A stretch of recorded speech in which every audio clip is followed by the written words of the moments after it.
তো নতুন সকাল নতুন রেসিপি নিয়ে আবারও হাজির হয়ে গেছি তোমাদের সামনে। রুই মাছের simple recipe. Hi friends, good morning, welcome back to my channel. আশা করি তোমরা সবাই খুব ভালো আছো, আমি ভালো আছি। নতুন সকাল, সানডে, আর কি বলবো, আজকে আবারও রান্নাঘরে চলে যাব। তো আজকে করবো সিম্পল রুই মাছের রেসিপি। তো তার আগে একটু বেডশিট চেঞ্জ করছি। দেখে নাও, মা এই বেডশিটটা আমাকে দিয়েছে, মা মানে আমার শাশুড়ি মা। তো এটা আমি পাতলাম এখন। বেডশিটটা কেমন তোমরা বলবে, আমার তো ভীষণ পছন্দ। একটু ভালো করে দেখে নাও।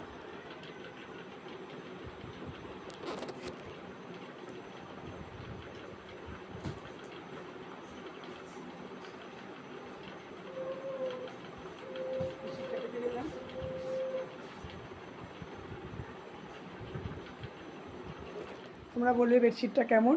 আর চলো রান্নাঘরে গিয়ে দেখা হচ্ছে, আবার আসছি। তো আমি আলটিমেটলি রান্নাঘরে চলে এসেছি। এখানে দেখো 10 পিস রুই মাছ আমি নিয়ে নিয়েছি, নুন হলুদ দিয়ে ম্যারিনেট করে রেখে দিয়েছি প্রায় 10 মিনিটের জন্য। আর একটা কড়াইতে পর্যাপ্ত পরিমাণে তেল দিয়ে এখানে আমি তেলটাকে গরম করে, আর হ্যাঁ, অবশ্যই তোমরা যখন কড়াইতে মাছ ভাজবে তেল দিয়ে একটু নুন দেবে। নুন দিয়ে কড়াইটাকে ভালো করে ঘষে নেবে, তাহলে মাছ নিচের থেকে আর লেগে ধরবে না, বা মাছের ঝালটা বা তেলটা উঠেও যাবে না। তো আমি এখানে কিছুটা মাছ কড়াইতে দিয়েও দিয়েছি, দিয়ে একটা পাশ আমার গোল্ডেন ব্রাউন হয়ে গেছে, তো আমি আর একটা পাশ উল্টে দিলাম। তো দেখো, এখানে আমার আলুটা জলের মধ্যে কাটা আছে, ভিজিয়ে রেখেছি। আলু আমি বরাবরই আমি কাটি, মা কাটি, যেই কাটুক ভিজিয়ে রাখা হয়। এখানে নুন নিয়ে নিয়েছি, যে সমস্ত সিম্পল মশলাগুলো রেগুলার লাগে সেগুলো নিয়ে নিয়েছি। তো এবার মাছগুলোকে এক এক করে ভেজে নিই। তো দেখো, কিছুটা মাছ আমি ভেজে বাটিতে তুলে নিয়েছি, আর নিয়েছি এক টুকরো আদা। আদাটাকে আমি ঘেঁষমিতে গ্রেট করে দেবো বা ঘষে দেবো, যেটাই বলো। আর দেখো, আমি আবারও কিছুটা মাছ তুলে দিয়ে আবারও কিছুটা মাছ কড়াইতে দিয়ে দিয়েছি ভাজার জন্য। আর এখানে এদিকে ভাতটাও বসিয়ে দিয়েছি, প্রায় 12টা বাজতেই যায়, কি 11:30 মতন, যাই হোক, ভাতটা বসিয়ে দিয়েছি। আর এবার আমি সব কটা মাছ একবারে ভেজে নেব। কিন্তু দেখো, মাছ ভাজছি আমি নিজেই ফ্রন্ট ক্যামেরাতে করেছি, কারণ আমার খুব অসুবিধা হয়। একা একা ব্যাক ক্যামেরা করলে তবু ঠিক আছে, ফ্রন্ট ক্যামেরা করলে না আমি পারি না।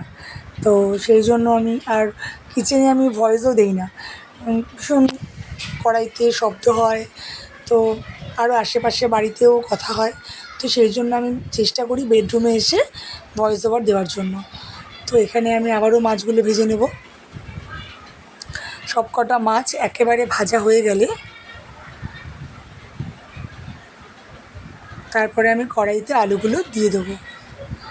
তো আর এই লাস্ট এই মাছটা ভাজা হয়ে গেলেই বোধহয় আমার সবটা ভাজা হয়ে যাবে। তো দেখো, আমার কড়াইতে সবটা মাছ ভাজা হয়ে গেছে। এখানে জিরে, আদা, লঙ্কা আমি একটা পাত্রতে রেখেছি। আর এখানে মাছ ভাজার পর যে পরিমাণ তেলটা ছিল তাতেই আমার হয়ে যাবে।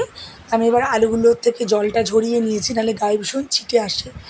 তোমরা পারলে ঝুড়িতে রাখবে, ঝুড়িতে রাখলে, ঝুড়িতে যেহেতু বড় বড় ছিদ্র থাকে, জলটা ঝরে যায়। আমি ঝুড়িতেই বেশিরভাগ রাখার চেষ্টা করি, কখনো কখনো বাটিতেও রাখি, কিন্তু জলটা ঝরিয়ে নিয়েছিলাম। তো আলুটা মোটামুটি ভাজা হয়ে গেলে, এই দেখো, আমার একটা পিঠ মানে একটা পাশ আর কি গোল্ডেন ব্রাউন হয়ে গেছে। আমি উল্টে দিয়েছি আর একটা পাশ। একটু দেখে নেবো খুন্তি দিয়ে টিপে যে আমার হয়েছে কিনা আলুটা নরম। আলুটা দেখলাম খুন্তি দিয়ে টিপে আমার নরম হয়ে গেছে। এইবার আমি সমস্ত মশলা একসঙ্গে নিয়ে নিয়েছি, জিরে, ধনে গুঁড়ো, লঙ্কা গুঁড়ো, হলুদ, সাদা জিরে, গোটা লঙ্কা মানে কেটে নিয়েছি, আর আদা ঘেঁষমিতে আমি ঘষে নিয়েছি। আমি আর আলুটাকে ভেজে তুললাম না, আমি আলুটার মধ্যেই আঁচটা কম করে, মানে ফ্লেমটাকে মিডিয়াম টু লো ফ্লেমে রেখে সমস্ত মশলাগুলো দিয়ে এবার আমি একটু জল অ্যাড করব, কারণ না হলে মশলাটা আমার তলা থেকে পুড়ে ধরবে। তো অল্প সামান্য জল আমি অ্যাড করব। এবার আলতো হাতে নেড়ে নেব। তারপর যখন মশলা থেকে তেল ছেড়ে আসবে, তারপরে আমি এবার নুন অ্যাড করলাম পরিমাণ মতন। যার যতটা মাছ, যার যতটা আলু, সে সেই পরিমাণে নুন, মশলা, তেল অ্যাড করবে। সেটা যার যার নিজের ব্যাপার।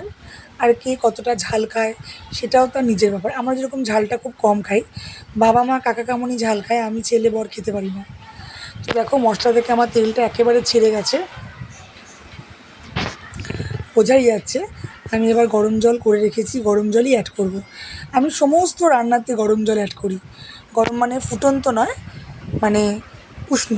ভাতটাও ফুটে এসছে, ভাত আমি নামাতে পারি না, ভাতটা মা নামাবে, মা স্নানে গেছে।